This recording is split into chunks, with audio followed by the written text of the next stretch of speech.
voy a dar la palabra al siguiente ponente de esta tarde, a Aitor Díaz Paredes, el primer nervio que va a intervenir esta tarde, el primer nervio de este congreso, la sabia joven que él y Ainhoa pues han sostenido toda la infraestructura y han hecho, como decía, a primera hora de la tarde, ese trabajo que no se ve, pero que es tan valiosísimo. Y por eso estamos aquí todos, sin que las meigas hayan aparecido de momento para hacer ruido. ¿Cómo voy a presentar a Aitor? Es que es muy difícil presentar a Aitor Díaz Paredes en un congreso internacional de la Red Imperial contra Actor State. Es dificilísimo porque Aitor es conocido por todos y además a todos también. Nos hace muy felices que hoy, además de estar en la organización y en las tripas, si me permiten, del Congreso, vaya a presentarnos una ponencia. Aitor es doctorando en la Universidad de Navarra. Su tesis doctoral la dirige el profesor Rafael Torres. Y, bueno, yo recuerdo, sin conocer a Aitor, cómo Rafael Torres me contaba un día el planteamiento de la tesis de Aitor. Porque hay que tener valor, claro. Rafael es, dentro del ámbito académico y de la investigación, le gusta provocar y dice, imagínate a un alumno que le digo, tú vas a estudiar una batalla. ¿Cómo? ¿Una batalla? Pues sí, esto que nos ha dado tanto miedo a veces, tanta prevención en ocasiones a los historiadores de historia militar, como son las batallas, el estudio de las batallas, porque tenemos la imagen decimonónica y de principios del siglo XX de este estudio, pues Rafael Torres le dijo a Aitor que tenía que abordar la batalla, pero la batalla desde un planteamiento y una metodología de la investigación histórica absolutamente actual, es decir, innovador en definitiva. Y tenía que estudiar la batalla y a todos los actores y todos los factores que se integraban en la batalla. Es decir, una batalla de fronteras y de lindes muy amplias. Es decir, una batalla desde el punto de vista integral, ¿no?, de la batalla, no tanto de los combatientes como de la batalla. Y Aitor, que es valiente, muy valiente, pues aceptó el reto y aquí está con una tesis muy avanzada, de lo cual nos alegramos todos muchísimo, y hoy nos va a hablar, esta tarde nos va a hablar del Frente Olvidado, la frontera navarro-aragonesa en la Guerra de Sucesión Española. Esta es su cronología de trabajo, ¿no? La Guerra de Sucesión Española, 1705-1711. Pues nada, tienes la palabra, Aitor. Gracias. Muy bien, me escucháis bien, ¿no? Y se ve... Veo que me veis. Entonces, perfecto. Muy bien. Bueno, buenas tardes. En primer lugar, agradecer a la dirección de este congreso por haber planteado, bueno, una mesa en la que se nos dé la oportunidad a los historiadores noveles de participar en un evento de esta categoría. Y dar especialmente las gracias por mi parte tanto a la profesora Dolores Herrero por ser el alma de este congreso, y también de manera especial a mi compañera en la Secretaría Técnica de este congreso, Ainhoa Chinchilla, por haber tenido tanta paciencia y tanta profesionalidad en todo momento. Bien, Dolores Herrero hablaba en esta presentación tan cariñosa que ha hecho de un servidor, de bueno, un poco mi tesis y ese intento por abarcar todos los factores, todo lo que puede suceder antes y después de que una batalla tenga lugar y que explican en gran medida esa batalla. No obstante, lo que voy a hacer esta tarde va a estar estrechamente relacionado con el tema de este congreso, que es la frontera. Y además, otra razón por la cual tengo que dar las gracias a esta oportunidad y a este congreso es por haberme animado precisamente a tratar un tema que tenía de alguna manera aparcado, ¿no?, desde hacía demasiado tiempo, y que, bueno, que la mera existencia de este congreso y mi presencia en él me han obligado a desempolvar y a toda esa documentación a ordenarla y a ponerme a escribir, que en el fondo es de lo que se trata, ¿no? en esta profesión. Bien, esta mañana, de la mano del profesor Antonio José Rodríguez Hernández y luego también con el profesor Miguel Ángel Melón, hemos visto las fronteras de la monarquía hispánica, las fronteras interiores, las fronteras de Extremadura, de Navarra, de Guipúzcoa, en dos momentos distintos. Con Antonio durante el siglo XVII, en el contexto de guerra continuada con la Francia de Luis XIV, y luego con el profesor Miguel Ángel Melón, en ya muy entrado el siglo XVIII, en el escenario portugués. Pues bien, yo vengo en un punto intermedio en cuanto a cronología, y retomo ese hilo conductor que ha aparecido en ambas ponencias, ¿no? Del empleo de las milicias, porque lo que me encontré Voy a poner esto en pantalla completa, si se me permite. Bien, ¿lo veis bien, no? Sí, vale, creo que sí. Muy bien, lo que voy a hacer es, bueno, al empezar a preparar esta ponencia, al poderme escribir sobre esta cuestión de la frontera navarro-aragonesa durante la Guerra de Sucesión Española, reparé en un vacío de poder casi absoluto en lo que, bueno, no deja de ser un frente secundario de la Guerra de Sucesión Española, pero que al mismo tiempo tiene un valor geoestratégico colosal, como vamos a ver a continuación. Al contrario que en el siglo XVII, en el que lo hemos visto con Antonio, en el que Navarra era un territorio más bien, si acaso, receptor de tropas y en cualquier caso una frontera muy pasiva, siempre temiendo una invasión que nunca terminaba de llegar y que tampoco se esperaba realmente en la mayoría de las ocasiones que llegase proveniente de Francia, ¿no? A través de los pasos pirenaicos. Todos conocemos el giro radical que tiene lugar en el escenario europeo con el fallecimiento de Carlos II y el cambio dinástico que tiene lugar en España. Y vemos, claro, que la frontera pirenaica, que era la frontera de guerra, se convierte en una frontera amiga por la cual transitan miles y miles de tropas. Vamos a verlo brevemente a continuación a modo de contextualización. Y que la frontera de guerra, la frontera real en la que está la guerra y que va a tener una distorsión terrible en la vida de las merindades de Sangüesa y de Tudela, la Ribera de Navarra, tiene lugar en este frente. Creo que se ve el cursor del puntero de mi ratón, sí. Muy bien. Tenemos aquí un frente extensísimo, como podéis ver, que es la frontera entre Navarra y Aragón, que permanece invariada desde tiempos casi medievales. Y me gustaría simplemente ubicar geográficamente la ponencia que voy a realizar a continuación. Me gustaría subrayar que, por ejemplo, Jaca, que es una plaza bastante importante y que tiene una ciudadela espectacularmente conservada en la actualidad y que data de, bueno, es hermana de alguna manera de la ciudadela de Pamplona, permanece continuamente en manos borbónicas. Que los pasos de Aragón al Bearn francés, vemos Canfranc, permanecen también borbónicos y que asimismo zonas como las faldas del Moncayo, la zona de Tarazona, de Borja, también permanecen borbónicas, con lo cual vemos que no es un frente estático ni homogéneo. También hay puntas de lanza borbónicas en territorio aragonés. Y asimismo, todas estas poblaciones de frontera que aparecen a un lado y a otro de la frontera, como Castillo, como Verdún, como Sádava, como Tauste, como Cortes, como Fustiñana, y podría seguir mucho rato. Son poblaciones que van a estar continuamente cambiando de manos, lo cual no nos debería sorprender, a tenor de lo que vamos a ver a continuación, en un frente que, si acaso, se destaca precisamente por su movilidad y por la tremenda porosidad del terreno y la dificultad de defenderlo, dada la realidad demográfica, ¿no? de toda esta frontera, que está escasamente poblada y con núcleos de población bastante dispersos. Entonces, lo que a mí me interesa es ver ese enorme vacío de poder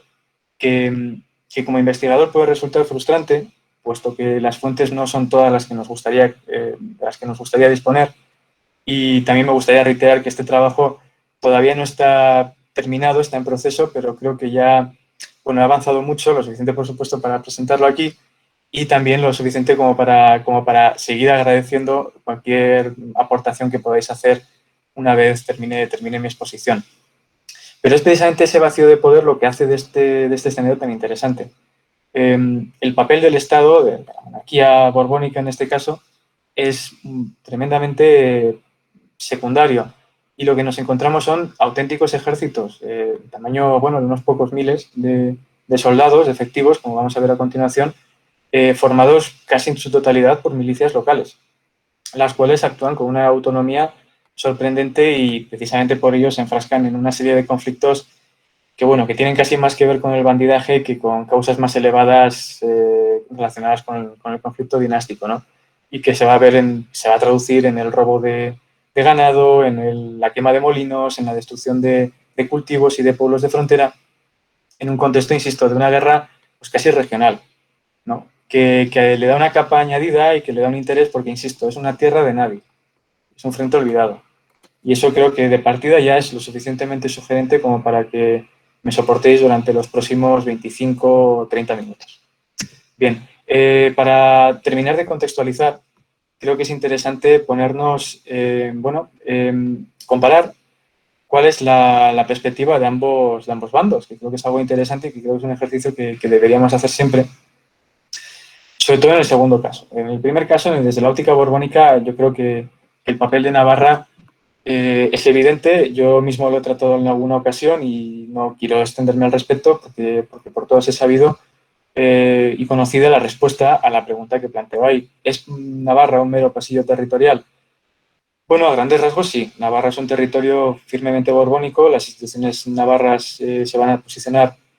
desde el primer momento del lado borbónico y Navarra se convierte, bueno, dada su privilegiada posición geoestratégica, en un corredor por el cual descienden,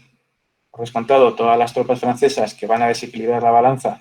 durante la Guerra de Sucesión Española, sobre todo en los años críticos de 1706 y 1710, que son precisamente los años en los que Navarra, lo vamos a ver también, va a tener la presión más elevada, ¿no?, en el frente navarro-aragonés. Pero también es un territorio por el que no solo pasan las tropas francesas, que con facilidad superan anualmente los 20.000 efectivos, sino que también van a venir tropas repatriadas de los Países Bajos españoles, que vuelven a España, tropas incluso, bueno, contingentes de prisioneros capturados incluso en Italia, que también volvían por Navarra, como el regimiento Osuna en 1710, los supervivientes de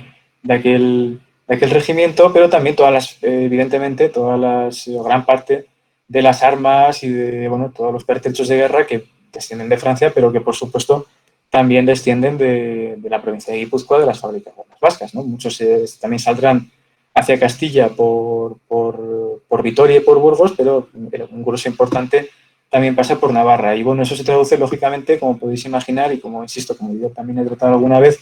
por lo cual no me extenderé más, en una gran presión sobre el conjunto de la sociedad navarra, que eso evidentemente desgasta y cansa bastante los ánimos de los navarros durante el transcurso de estos 6 años de guerra, de 1705 a 1711, que es, insisto, el marco en el que nos vamos a mover durante esta tarde. Bien, la cosa se pone interesante, al menos desde mi punto de vista, como curioso y amante de la historia, cuando intentamos entender un poco cómo ven el bando aliado de Navarra, sobre todo cómo lo ve el alto mando aliado. Una cosa es el ostracismo y las milicias ostracistas y, bueno, ese caldo de cultivo de que se nutre la causa del archiduque Carlos en la corona de Aragón, y otra cosa es el alto mando aliado, que evidentemente, como bien sabemos, son tropas y mandos, mejor dicho,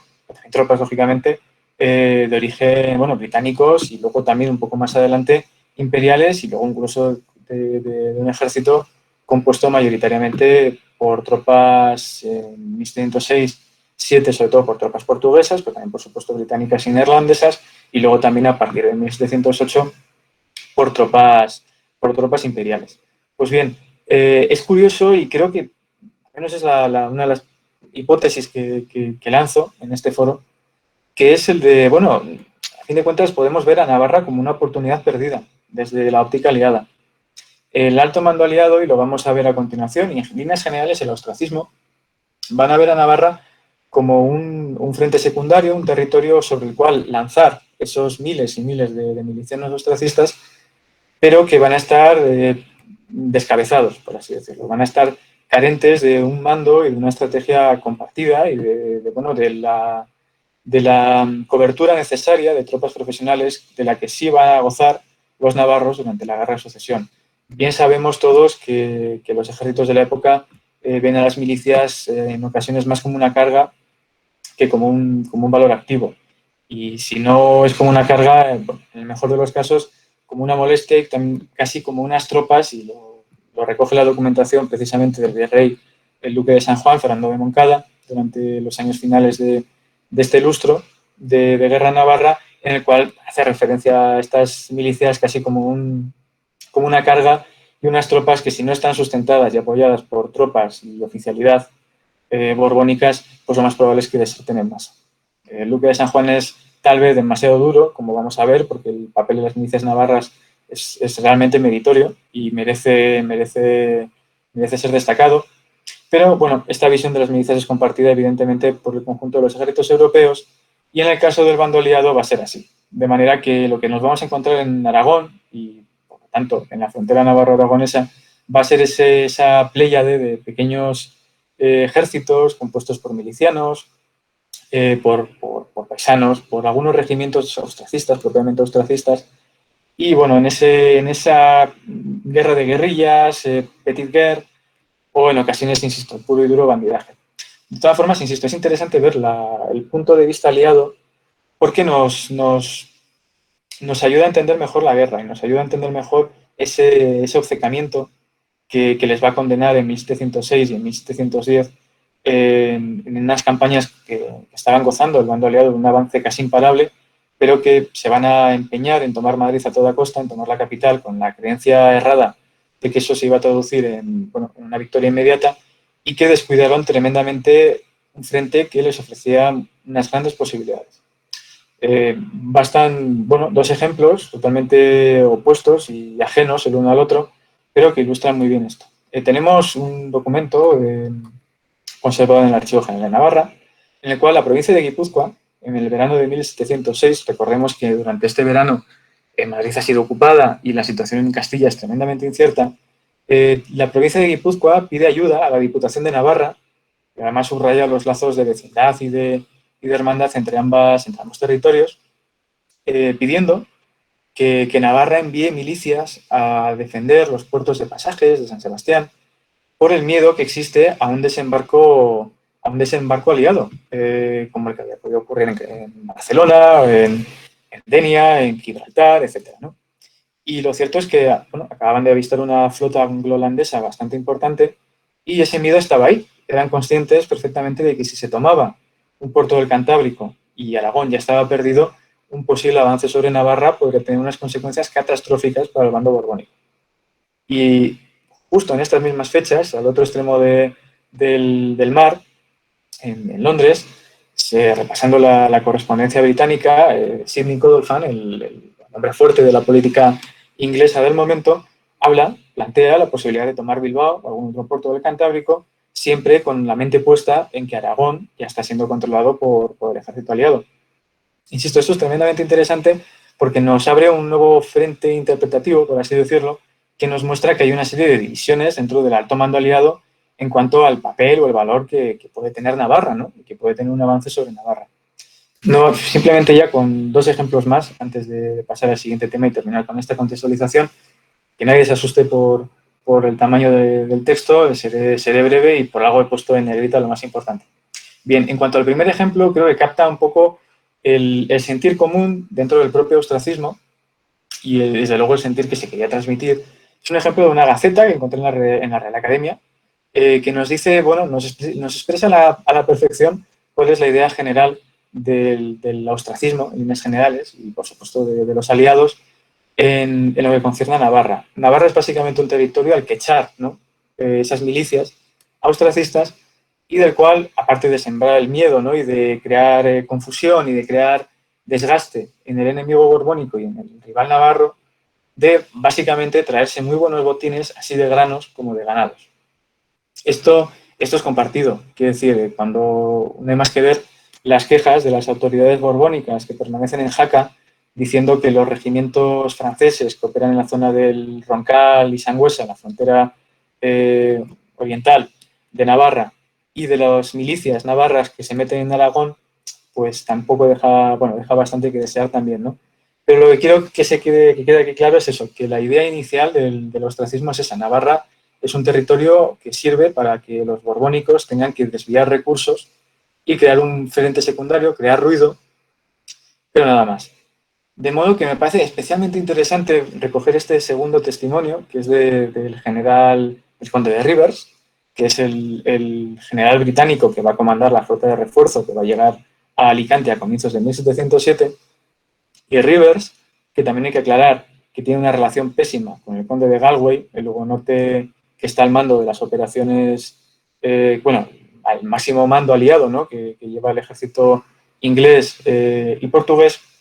Bueno, aparte de la relación tremendamente compleja entre estos dos militares, que se va a saldar con Rivers retirándole la palabra a Galway,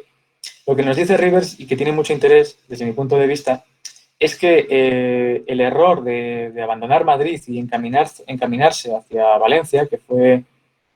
bueno, una marcha penosa que terminó en octubre, que duró un par de meses y que deshizo a mí me gusta usar esta metáfora, ¿no? De esa imagen de un cometa que sale, ¿no? Y que choca con la atmósfera y que se va deshaciendo según traspasa la atmósfera. Pues el ejército aliado hizo eso, atravesando los campos de la Mancha. El ejército aliado salió de Madrid con una posición todavía, bueno, que podía haberse enfrentado a campo abierto al ejército comandado por el duque de Berwick, precisamente porque todavía los refuerzos franceses que no habían transcurrido por Navarra, todavía no habían llegado al interior de Castilla. Se aprovechó esa oportunidad, se decidió volver sobre Valencia y, bueno, el resultado fue nefasto. Y Rivers, con muy buen criterio, y era algo que conocemos por parte de otros generales ingleses, como Peterborough, recoge ese descontento y dice que fue un gravísimo error no haber marchado sobre el Ebro, porque de esa manera, recordemos que Zaragoza y Aragón eran ostracistas, de esa manera habríamos impedido que los franceses saliesen de Navarra y, por lo tanto, habríamos impedido la unión de estos refuerzos franceses con el ejército comandado por el duque de Berwick, lo que habría puesto fin a la guerra en España. Es una hipótesis que creo que cuando uno lo profundiza en ello, y no quiero extenderme más porque, bueno, es el tema de mi tesis a grandes rasgos, pero lo que quiero decir es eso, que la idea estaba ahí, que eran conscientes de los aliados, de que Navarra tenía un valor muy importante para los borbónicos, pero no se apostó por esta alternativa. Y cuando veamos la situación defensiva que tenía Navarra, pues empezaremos a ver que podemos hablar de un error. Desde luego un error de interpretación en lo que era la naturaleza de la guerra en España. Porque claro, luego vemos, por ejemplo, en un documento tan extraño como este, porque, en fin, la documentación en este tipo de guerra, de guerrillas y de milicias, desde por sí es fragmentaria. Pero en este caso me parece un documento especialmente curioso y que tenía que compartir. Es un informe de las tropas ostracistas que hay en Aragón, un informe recolectado por espías y por informantes borbónicos que pululan por el interior aragonés. Y claro, a tenor de este informe, en el que por supuesto se hace referencia de manera muy negativa a las tropas del archiduque, se habla de ellos como plebe ínfima, como soldados que no han mandado un rocín en su vida. Y en parte, bueno, podemos comprenderlo porque no está en muchos casos muy alejado de la realidad, pero lo que me sorprende y que lo que quiero subrayar es que, como podemos ver, apenas se hace referencia a poco más de 2.000 efectivos. Y esto dista de la realidad cuando lo contrastamos con el resto de la documentación. Por supuesto que había muchas más tropas ostracistas en el Reino de Aragón presionando sobre Navarra y sobre otras zonas como Sigüenza, ¿no? De lo que es la frontera con Soria y con Guadalajara. Pero bueno, yendo a lo que aparece aquí, vemos cómo se hace mención a un batallón de holandeses en Daroca y a una unidad de dragones, 200 apenas, ingleses en Calatayud. Bien, la referencia a tropas extranjeras, tropas profesionales, propiamente dichas, ¿no? Bueno, revela que, insisto, lo que comentaba anteriormente, también es cierto que el ejército aliado tiene muchas carencias, ¿no?, en cuanto al número de tropas que puede desplegar, pero lo que nos muestra es que se evita colaborar con las tropas propiamente ostracistas que operan en el Reino de Aragón, cosa que, como vamos a ver en Navarra, no se tienen esos remilgos. Y a modo de ejemplo, quiero aseverar que lo he mirado a conciencia, por ejemplo, en 1710 nos encontramos con que en Verdún, al norte, yendo para Jaca, hay un regimiento de infantería inglesa, ¿no?, acantonada en esta localidad bastante bien fortificada. Y ya está, es muy difícil encontrar tropas profesionales en esta vastísima región que que es Aragón, ¿no? El resto, como podemos ver, pues son regimientos de caballería comandados por personajes del ostracismo que están ahí a medio caballo, insisto, entre el caudillo señor de la guerra, ¿no? Y, bueno, en general, pues esa constelación de nobles ostracistas y de, bueno, pequeños contingentes de caballería, y luego sí se hace referencia a un regimiento que se levanta en Zaragoza. Insisto, esto dista mucho de la realidad. La presión que hay sobre Navarra es muy superior. Lo vamos a ver en estos 3 ejemplos que van a pasar muy rápidamente según empieza a anochecer ya.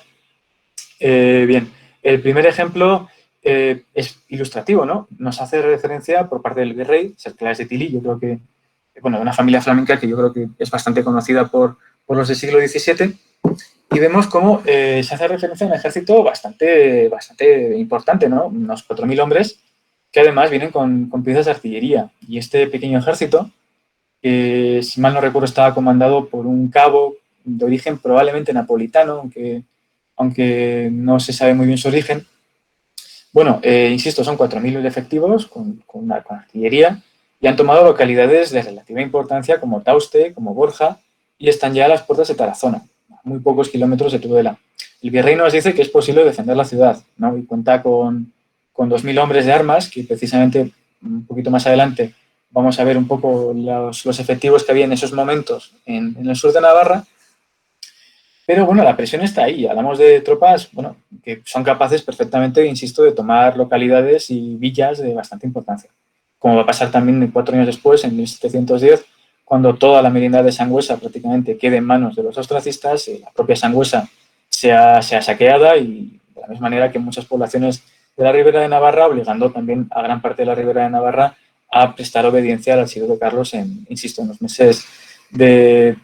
críticos de 1710. Pero, bueno, volviendo al año 6, tenemos, insisto, este tipo de ejemplos que nos hablan bueno, vemos aquí otro ejemplo también del virrey. En este caso, el virrey es dirigiéndose a la Diputación, vamos a ver ahora también un poco el papel de la Diputación de Navarra, pidiendo, bueno, nuevamente, en este caso a la Diputación, que levante 2 de los tercios de milicias, porque un ejército, en este caso comandado por el rebelde, conde de la Puebla, otro noble ostracista, que creo que también es bastante conocido, marcha sobre la ciudad de Tudela. Pocos días después, 5 días después, desde el otro extremo, desde Canfranc, en la frontera ya casi en el Pirineo francés, nos llega otra carta, otro aviso del gobernador del castillo de Canfranc, de esta plaza, en el cual también incluye una referencia a una espía, que es la que más o menos le ha avisado de que está pasando esto, que nos cuenta que en la zona de Baraguás, que es está a apenas 5 kilómetros de Jaca, hay un pequeño ejército nuevamente de 2.500 infantes, de los cuales se nos señala que 1.500 son catalanes y valencianos, muy bien armados estos, y el millar restante son ya paisanos, tropas, milicias de la zona, a los que hay que añadir un cuerpo de caballería, y 700 infantes provenientes de Zaragoza, que intuyo que son precisamente de ese regimiento que se acababa de levantar en Zaragoza. Sin más, creo que esta perspectiva general nos presenta, de la parte aliada y de la parte ostracista, un poco la visión que hay sobre Navarra. Claro, esto no se entiende sin la segunda mitad de esta presentación, segunda mitad en la cuantía de diapositivas, pero esperemos que no en la cuantía de tiempo, pues veo que vamos un poquito justitos de tiempo, que es la situación defensiva de Navarra. Bien, está dividido este apartado en torno a 2 cuestiones. La primera es qué aporta Navarra a su defensa, y la segunda, qué ayuda recibe el reino. Bien, en cuanto a la ayuda que aporta Navarra, me parece interesante hacer una comparativa, y voy a mencionar las Cortes de Olite de 1709 y lo que sucede un año después, cuando parece que Navarra también va a caer ante el imparable avance aliado que tiene lugar después de las victorias de Almenar, de Zaragoza, la ocupación de Madrid y, pues esa parcial ocupación del sur y el este de Navarra. Bien, en 1709, antes de que ocurra todo esto en las Cortes de Olite, el virrey, que en esos momentos es el duque de San Juan, solicita a las Cortes que envíe 2 tercios de milicias del reino, que levante 2 tercios de milicias del reino y que los envíe a defender Aragón. Algo que, por supuesto, las Cortes pues, le cortan en seco, hablando pronto y mal, diciéndole que, claro, que eso va en contra de las leyes de Navarra, que Navarra no puede enviar sus milicias a sus hombres fuera de sus fronteras, y más si cabe si Navarra no está siendo atacada, ¿no? Nuevamente esos requiebros y esos vericuetos foralistas que mencionaba Antonio también esta mañana y que permanecen invariados también durante la Guerra de Sucesión Española. Pero el contraste entre esto y lo que muestro ahora pues pues habla por sí solo. Adelantamos el reloj un año y vemos cómo en Aoiz, a apenas 40 kilómetros de Pamplona, ya hay un cuerpo de 600 infantes austracistas con 150 caballos, 2.000 paisanos, insisto, apenas 40 kilómetros de Pamplona, en Aoiz, y ahí ya la actitud de la Diputación cambia radicalmente y la Diputación insiste al virrey que, bueno, que se haga la leva, que se ejecute con la mayor eficacia y prontitud, que en el reino, y aquí enlazamos con lo que comentaba Antonio también a la mañana, de ese llamamiento general, ¿no?, a fuero, que teóricamente el reino dispone de 30.000 vecinos que puede levantar, que lógicamente pues eran casi más un engorro, era inviable levantar 30.000 milicianos, pues no había ni forma de pagarles, ni de armarles, ni nada que se le pareciese. Pero simplemente es eso, insistir en que la Diputación en todo momento contemporiza, cumple su papel. Realmente Navarra está siendo muy castigada, sobre todo las poblaciones de frontera, pero insisto, cuando llega la verdad y cuando ya no hay escapatoria, como sucede por desgracia en estos meses finales de 1710, pues la actitud de la Diputación es completamente diferente, ¿no? Y entonces insta a que las otras merindades, la de Estella, la de Pamplona, menos afectadas por la guerra, acudan todas dándose las manos, ¿no? Porque es justo que en semejante urgencia todo contribuya al real servicio. Por supuesto, el virrey, que llevaba meses pidiendo esto a la Diputación, pues lógicamente contesta educadamente que da orden para ello y para que se llamen a fuero a todos los naturales de las merindades de Pamplona, Estella, etc. Simplemente señalar que este es el papel de la Diputación. En cualquier caso, lo que hiciese o dejase de hacer la Diputación creo que es secundario cuando lo comparamos con la implicación de la sociedad navarra y de las milicias que se levantan de forma, vamos a decir, espontánea o autónoma en el conjunto del territorio navarro. En este doble documento, que me pareció también curiosísimo y que no podía resistirme a compartir con todos vosotros, por su rareza, por desgracia, para quien investiga esto, es un documento en el que se recoge el donativo que realizan, bueno, pues distintos ayuntamientos, el conjunto de los municipios del Reino de Navarra y luego también instituciones eclesiásticas, bueno, el monasterio de Citero, el de Iranzu, etcétera, que asciende a 30.000 pesos. Más luego también, he copiado parte de la transcripción ahí, un extra, bueno, otros 23.000 reales que también se han recibido de donativo para la compra también de armamento y munición. Pero bueno, en cuanto a estos 30.000 pesos, que insisto, no es la tabla entera, simplemente he puesto algunos ejemplos ilustrativos, ¿no?, que varían tremendamente. De ahí el interés, ¿no?, de esta muestra que he realizado desde Pamplona, que aporta 20.000 pesos, es la capital del reino, la ciudad más rica, a Los Arcos, que aporta 1.500 arrobas de trigo, un ayuntamiento como Tafalla, que es bastante importante, 600 reales de A8, 500 arrobas de trigo y 600 arrobas de cebada, y luego ya casi bajando, ¿no?, hasta el final, aportaciones casi, bueno, testimoniales como la del cura de Santa María de Sangüesa, que aportaba 18 pesos. Todo esto se destina a costear durante estos meses a todas las tropas que se han juntado en la zona de la Ribera y luego también las pocas que hay en la zona de Sangüesa. Por desgracia, esta revista es bastante superficial, vamos a decirlo así, y se refiere a la gente que se halló con un, como aparece ahí entrecomillado, un muy escueto gente que se halló. Para mi desgracia, pero bueno, en cualquier caso, aunque no se especifique y se desgrane qué regimientos son esos, pues bueno, sabemos que son los 2 regimientos que sobrevivían de los 3 regimientos levantados en las Cortes de Sangüesa un año antes, la amalgama de milicias y que se han levantado durante esos meses, durante estas semanas críticas del verano de 1706 en Navarra, y luego las que van llegando, que me parece interesante, ¿no?, pues desde los 1800, 2 regimientos completos que levanta la ciudad de Tudela, a las milicias que aportan Logroño y Calahorra, 100 cada una, que aunque están en La Rioja, pues se considera como parte del entramado defensivo también de todo este frente y que también, si mal no recuerdo, en el siglo XVII también hay aportaciones de La Rioja para defender Navarra. Y luego también se hace referencia ya en Sangüesa a un contingente mucho menor, que son las milicias que se han levantado en Sangüesa en ese momento, y el tercio del Marqués de Besolla, que es uno de los tercios de milicias del Reino de Navarra. En total, resumiendo y simplificando, más de 6.000 unidades, más de 6.000 navarros movilizados y costeados por el reino. Y por el reino, por los municipios y por el conjunto de la sociedad navarra, lo cual, insisto, es una presión bastante destacable y que se ve muy bien en una localidad como Sangüesa, de tamaño medio,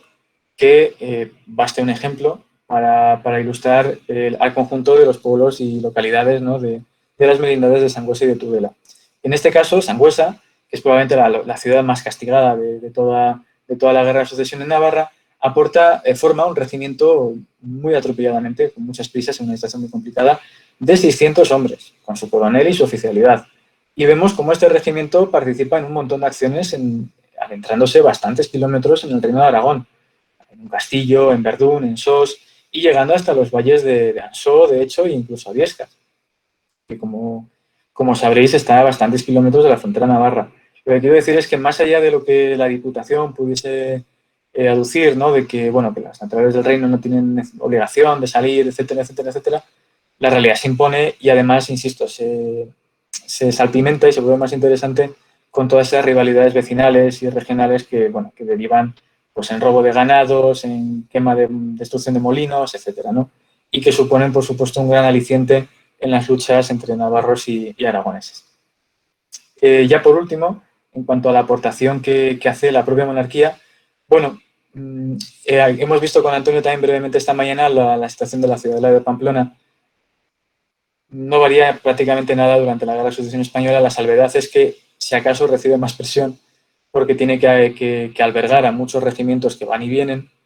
muchos regimientos de los cuales muy pocas, en ocasiones, sí, alguna compañía suelta se queda descansando o haciendo un poquito, bueno, compensándolo a la escasez de la cortedad de la guarnición,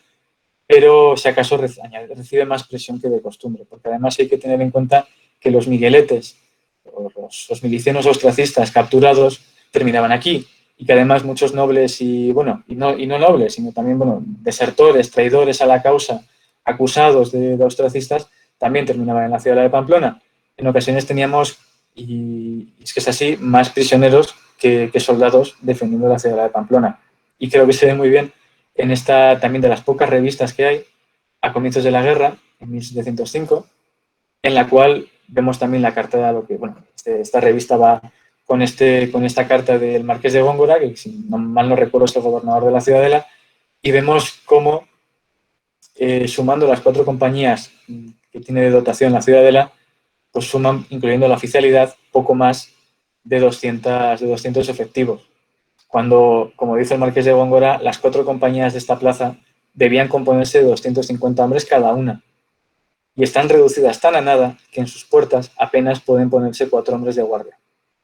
Esta situación no va a cambiar prácticamente nada en lo que queda de guerra de sucesión. Y si nos vamos a 5 años más tarde, insisto, en el verano del año 10, un año crítico, una situación muy complicada para Navarra y para la suerte de la monarquía borbónica en España, vemos cómo la situación es la misma. Está de guarnición el regimiento de Vizcaya y el virrey San Juan, Fernando de Moncada, nos dice que quedan 6 compañías del regimiento de Vizcaya tan diminutas, ¿no?, que se hayan reducidas al número de 104 hombres, de los cuales solo 80 son útiles y el resto encima están enfermos. Y precisamente el duque de San Juan hacía una especie de lista de la compra en previsión a un avance aliado, porque recordemos que los aliados, el ejército que se impone en las batallas de Almenar y de Zaragoza es numéricamente superior al borbónico, y hablamos de un ejército de entre 20.000 y 25.000 efectivos, y este ejército está en Zaragoza. Entonces hay un temor real a que bueno, este ejército, en lugar de dirigirse hacia Madrid, como finalmente hizo, permitiendo, por supuesto, que las tropas francesas del duque de Vendôme entrasen en Navarra y volviesen a desequilibrar la balanza, bueno, temían que avanzasen sobre Navarra. Y claro, el duque de San Juan estimaba en que la ciudadela de Pamplona necesitaba entre 1.500 y 2.000 efectivos. Y además enumeraba en 6.000 arrobas de trigo las necesarias para resistir un asedio de 4 o 5 meses, a lo que había que sumar trigo, legumbre, aceite, 2.000 doblones que hacían falta para comprar harina, bizcocho, hacía falta municiones, hacía falta pagas, porque como también ha mencionado Antonio, estas tropas, estas guarniciones que tenía la ciudad de la Pamplona estaban pésimamente mal pagadas, y unas semanas más tarde de decir esto el duque de San Juan, nuevamente Luque de San Juan nos cuenta que de los 600 refuerzos que ha pedido perentoriamente para reforzar la ciudadela, pues apenas habían llegado 287, ni siquiera la mitad, y que la ciudadela de Pamplona pues contaba con 460 fusiles con sus respectivas bayonetas. Entonces, nuevamente, aquí se entiende lo que decía al principio de que el bando aliado desperdició la oportunidad de alterar por completo el frente en el escenario navarro, para suerte de Navarra, pero insisto, para una oportunidad perdida para el ejército aliado. Ya, última diapositiva, ya termino de abusar de vuestra paciencia y de vuestro tiempo, para ilustrar cómo ya sobre el terreno, fuera de lo que es la ciudad de Pamplona, ya en las merindades, ¿no?, de Tudela y de Sangüesa a lo largo de la frontera navarro-aragonesa, un ejemplo, ¿no?, de cómo se combatía y de cómo las tropas borbónicas, tanto francesas como españolas, combatían mano a mano con las milicias navarras. Aquí tenemos un caso, ¿no?, que hace referencia a Juan de Borja, que es un capitán del Regimiento de Caballería Milán, que es un capitán, además, con bastante experiencia ya durante el reinado de Carlos II, y que, por ser natural de la zona, se considera que es la persona adecuada para capitanear una de esas partidas de caballería borbónica que peinan esa amplísima frontera, ¿no?, al norte y al sur de las Bardenas. Es decir, desde la Ribera